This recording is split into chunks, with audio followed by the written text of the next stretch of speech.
Seja muito bem-vindo à Bíblia Nossa de Cada Dia. Hoje nós vamos meditar a respeito de Provérbios, capítulo 25, e eu espero que essa palavra fale muito com você. Tem muitos versículos lindos aqui que vão fortalecer nosso espírito. E começo fazendo uma observação a respeito do versículo 1. Olha que legal, né? Trazem para a gente um entendimento maior a respeito da compilação de provérbios, né? Olha o que diz aqui, verso 1. Estes são outros provérbios de Salomão, compilados pelos servos de Ezequias, rei de Judá. Então, Ezequias, rei de Judá, que reinou por 29 anos, né, do ano de 726 a.C. até 697, ele, né, os seus servos, os escribas, foram até os registros de Salomão e separaram essa porção que vai do capítulo 25 até o capítulo 29. Então, esses provérbios também são de Salomão e a gente vai meditar no de hoje. Eu quero destacar em primeiro lugar, o que está no versículo 9 e no versículo 10. E eu achei muito interessante porque ele está falando a respeito de nós resolvermos os problemas, né? Quando temos problemas com uma pessoa, como é que a gente faz, né? Às vezes as pessoas têm o hábito de já querer conversar, outras preferem se fechar, outras já aprenderam a ir orar antes de conversar para não falar aquilo que está no coração, né? Que quando a gente fala tudo que está na nossa cabeça, a gente tende a machucar o outro, né? E aí depois que a gente diz, não dá para desdizer, né? A gente pede perdão, mas a gente lida com as consequências. Então vamos olhar aqui o versículo de número 9 e número 10. Olha lá. Procure resolver sua causa diretamente com o seu próximo e não revele o segredo de outra pessoa. Caso contrário, quem o ouvir poderá recriminá-lo e você jamais perderá a sua má reputação. E quando eu vejo aqui má reputação, eu me lembro de outro provérbio que nós lemos que falava que como era bom, né, nós gozarmos de uma boa reputação. É muito bom quando somos benquistos, quando as pessoas olham para a gente e consideram a nossa pessoa com estima, né? A gente tende ao perigo de perder a nossa boa reputação se formos pessoas que falemos os segredos dos outros, né? Para os outros, né? Quando alguém revelar para nós um segredo, a gente guarda ele, né? A gente ora por aquilo, a gente respeita, vamos dizer assim, né? A decisão da pessoa de ter contado para você e não ter contado para outros. Se fosse para publicar no jornal, ela mesma faria, né? Punha no Instagram e pronto. Ela contou só para você e a gente guarda. E se a gente tem uma causa com alguém, a gente vai e a gente resolve diretamente com a pessoa, né? Não ficamos falando para terceiros, para quartos. No máximo, se a gente precisa de ajuda, de discernimento, de um conselho, a gente procura conselho com alguém que tema a Deus. Mas a gente não vai procurar conselho com pessoas que vão falar: eu acho que você devia chegar lá e falar para ela assim, assim, assado. Se a pessoa está te empurrando para a briga, se a pessoa está te empurrando para a insensatez, você lembra do livro de Provérbios, tudo que a gente trilhou até aqui, e você já está discernindo aí que de repente esse conselho não é bíblico, né? Pode até estar vindo de uma pessoa que você gosta muito, mas não é um versículo, não é um versículo bíblico, não é um conselho, um ensinamento que vem de Deus. E o verso 11 e o verso 12 vem falar um pouquinho sobre as palavras, né? Olha só, a palavra proferida no tempo certo é como frutas de ouro incrustadas numa escultura de prata. Olha, gente, pensa uma escultura de prata e pensa essas frutas de ouro. Me vem à cabeça a ideia de perfeição, né? Como é perfeito quando vem aquela palavra certa, né? Quando vem aquilo que traz para você o que você está precisando. Seja uma crítica, né? Seja um conselho, seja um elogio, é aquela palavra que vem na hora certa, é aquilo que você precisa, né? A Bíblia descreve como se fosse uma obra de arte, né? Verso 12. Como brinco de ouro e enfeite de ouro fino é a repreensão dada com sabedoria a quem se dispõe a ouvir. Então, nós temos aqui dois elementos. Uma pessoa que quer ouvir a repreensão e a pessoa que vai repreender com sabedoria. Lembra que nós falamos alguns provérbios atrás, né? Se a gente vai exortar alguém, a gente precisa que aquele coração esteja aberto. Se a gente ofende a pessoa enquanto a gente está exortando, enquanto a gente está repreendendo ela, o coração dela vai se fechar. Então, todas as vezes que nós formos falar para uma pessoa algo que não está bom, algo que ela precisa mudar, algo que pode ser feito de maneira melhor, nós precisamos orar antes e escolher as palavras certas diante de Deus. Para quê? Para que a gente consiga levar aquela pessoa a enxergar o nosso ponto de vista. E eu linkei esses 2 versículos ao verso 15, porque olha o que fala o verso 15. Com muita paciência pode-se convencer a autoridade, e a língua branda quebra até ossos. Queridos, vamos meditar aqui. A gente quebrar um osso é coisa forte, né? Como é que a gente quebra um osso? A Bíblia está dizendo que a palavra mansa, a palavra branda, a paciência, aquilo que você faz todos os dias, pode mudar a realidade, até mesmo uma realidade dura que você pensa, não, isso não tem mais como mudar, né? Então, se temos na nossa vida, na vida do nosso esposo, dos nossos filhos, algum colega de trabalho, né? Eu te encorajo, em nome de Jesus, ser cheio de paciência e usar de palavras brandas.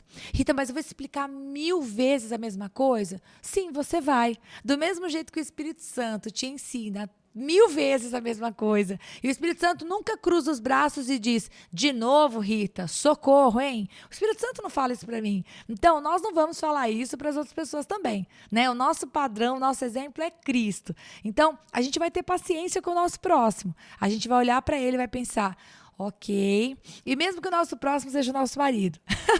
E a gente já falou 1000 vezes para ele uma coisa que a gente não quer que ele faça, ou uma coisa que a gente quer que ele faça. E ele não fez, né? Então, a gente vai dizer, amor, eu preciso fazer tal coisa, lembra? Se a gente não fizer isso até hoje à noite, vai ficar atrasado, não vai mais dar tempo. Amor, tal coisa. Aí vai falar, Rita, isso é fácil? Não, não é. Mas a gente está aqui meditando em Provérbios, porque a gente vai fazer entrar pelos nossos ouvidos aquilo que é de Deus, aquilo que é verdade. Isso vai entrar no nosso espírito e vai refrescar a gente como chuva e vai nos capacitar para os momentos em que a gente esteja parada se olhando para a pessoa, né? Com aquela vontade de dar uma brigada com ela, mas a gente vai lembrar de Provérbios e a gente fala, não, com paciência, com língua branda, eu vou quebrar até os ossos. A gente não vai quebrar os ossos de tanto bater na pessoa. A gente vai quebrar os ossos com uma língua branda, como diz aqui Provérbios, versículo 15, capítulo 25. Amém? Vamos fazer diferente. Versículo 16 e 17 diz assim. Ó, eu achei muito interessante, né? Vamos lá. Tudo que é demais faz mal, gente. Você já deve ter ouvido sua mãe falar isso pra você. Tudo que é demais faz mal, tudo que é demais enjoa. Olha o que diz a Bíblia aqui no versículo 16 e 17, ó. Se você encontrar mel, coma apenas o suficiente, para que não fique enojado e vomite. Ok? Tudo que é demais faz mal. Mel, docinho, delícia, né? Aplique aí ao sorvete, aplique ao chocolate da Lindt, aplique ao chocolate meio amargo, delícia, maravilhoso. Aplica onde você quiser. Tudo que você come demais vai fazer mal, você vai ficar enojado e você pode vomitar.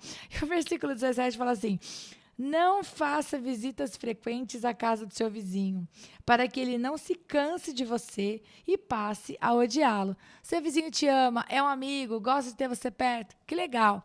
Mas não faça igual o mel, né? Não coma muito. Se você comer muito, vai ficar enjoado, vai vomitar. O vizinho também, né? Se a gente vai muito na casa da pessoa, a pessoa talvez em algum momento se incomode, né? Antigamente, meus queridos, não tinha telefone, né? A pessoa aparecia assim na sua casa sem aviso e era o que tinha. Eu me lembro dessa época, né? Às vezes as pessoas chegavam na casa onde nós morávamos e pronto, põe água no feijão e vai dar certo. Hoje em dia, a gente tem telefone, a gente tem WhatsApp, a gente pode avisar, né? A gente pode falar, e aí, o que você tem para fazer aquele dia, né? Tal dia, vamos sair, vamos fazer, posso na sua casa. Mas não aparecer sem avisar, né? Aparecer sem avisar é um problema.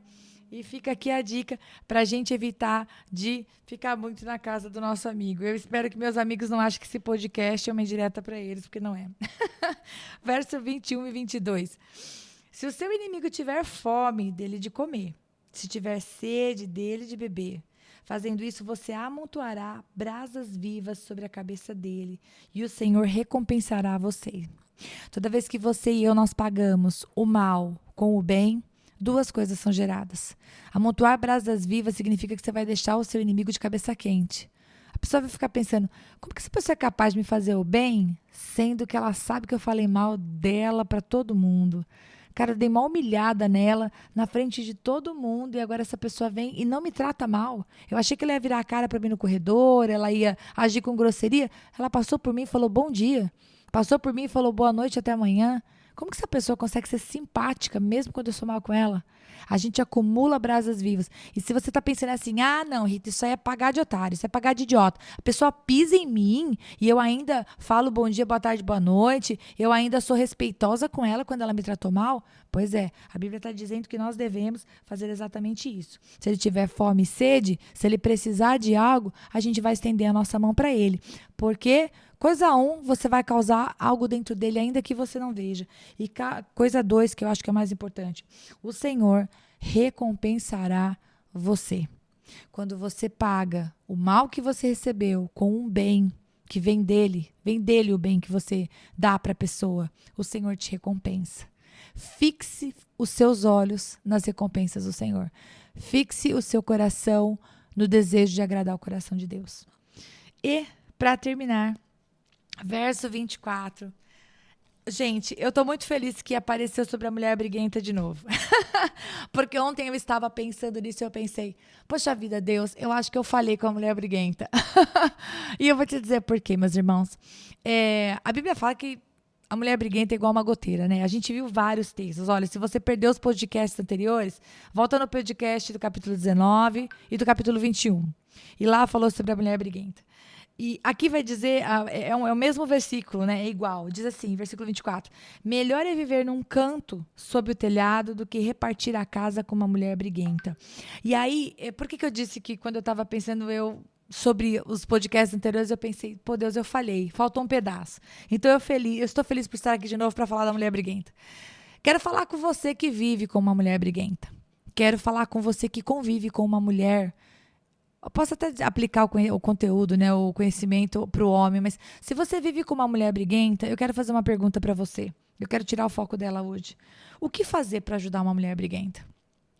Se você vive com uma mulher briguenta e você tem o hábito de expor ela ao ridículo quando ela explode, tá numa reunião de família, tua mulher ela explode e você, ao invés de diminuir o problema, você faz piada com ela em público. Você fala mal dela para sua família, você fala mal dela para seus amigos. Meu querido, você está errado, amém? Eu sei que às vezes parece legal a gente ampliar a falha dos outros, porque a nossa fica escondidinha, mas para que tá feio. Se você mora com uma mulher briguenta, você tem um papel nisso, porque a mulher é tua. Você escolheu casar com ela, ok? Não é assim, então agora eu vou viver para fazer chocarrices com essa mulher e eu vou me divertir com isso pro resto da vida. Não. Você é uma só carne com essa mulher, ok? Diante de Deus, vocês são um. Então, bora edificar a tua casa. Então, se você tem uma mulher que é briguenta, coisa número 1, ore por ela. Ore para que Deus mude o coração dela. Segunda coisa, ore com ela. Talvez aquele momento em que ela explodiu, em que ela tá com o olho vermelho, vertendo sangue, se você falar para ela, deixa eu orar com você, é capaz dela cuspir fogo em você. Talvez não. Você deveria tentar para ver se você se surpreende. Mas você, quando a cabeça dela esfriar um pouquinho, você chama ela e fala assim, esposa, eu tenho orado por você. Eu tenho percebido que muitas vezes você perde a paciência e você explode. E eu sei que às vezes você tem até razão para explodir. Só que Deus gostaria que você fosse diferente. Então me dá a sua mão, me deixa orar por você. Queridos, se uma pessoa não consegue ter domínio próprio, ela precisa de ajuda. É muito fácil a gente julgar os problemas dos outros e dizer, nossa, olha como fulano não se controla. E a gente não para orar pela pessoa, sabe? Se somos irmãos uns dos outros, a Bíblia manda a gente orar até pelo nosso inimigo, quanto mais pela esposa que de repente, né, nós buscamos diante de Deus e agora ela está aí, perdendo a paciência a cada 10 passos que vocês dão. Então, ore por ela, ore com ela. Outra coisa, no momento que ela estiver de cabeça fresca, converse com ela sobre aquilo que está acontecendo. Amor, pergunta pra ela, amor, qual que é o gatilho? Por que você explode? De repente ela vai dizer, olha amor, eu explodo porque eu falei um monte de vezes uma coisa que eu já tinha pedido e parece que vocês não me escutam. De repente você vai perceber que a casa, o mecanismo, a maneira como as coisas estão organizadas também não facilitam a vida dela. E se todo mundo trabalhar junto, essa mulher pode parar de ser briguenta. Então, maridos, filhos, esposas, todo mundo trabalha para um bem comum. Que é o quê? A edificação da casa diante do Senhor, né? A mulher sabe edificar a sua casa, mas o homem também é o cabeça disso. E os filhos também fazem parte. Eles não são apêndices dentro de casa. Todo mundo busca Deus junto. E aí, eu completo com o versículo 28. Como a cidade com seus muros derrubados, assim é o que não sabe dominar-se. Então, uma pessoa que não tem domínio próprio, ela é como uma cidade desprotegida. Os seus muros estão destruídos. E agora, se eu olho para o meu esposo e ele não tem domínio próprio, né? Meu esposo come desvairadamente, meu esposo ele bebe desvairadamente, meu esposo ele vive com jogos de azar e apostando dinheiro da nossa casa. O meu marido, eu estou falando do esposo, mas poderia ser da esposa também. A minha esposa é briguenta, ela não tem domínio próprio. Qual que é o nosso papel nisso? Vamos abandonar a nossa uma só carne? Vamos deixar de ser uma só carne? Vamos deixar a pessoa ali? Vamos orar por ela, vamos orar com ela, vamos ouvir essa pessoa. E se ela precisar, se precisarmos de um aconselhamento matrimonial, bora. Se ela precisar de uma psicoterapeuta, bora marcar uma sessão, né? Vamos ajudar, né? O nosso papel não é julgar. Olha como eu sou perfeito aqui para julgar outra pessoa. Não, senhor. Não, senhor. O pecado dela não é o seu pecado, mas eu e você estamos no mesmo barco, carecendo da glória de Deus. Amém? Agora eu me sinto bem, porque agora eu me sinto mais justa. Deixei a mulher briguenta no vácuo da outra vez. Dei uma força para você agora, minha irmã. Deus abençoe muito vocês, meus queridos, que vocês tenham um dia maravilhoso na presença do Pai. Em nome de Jesus.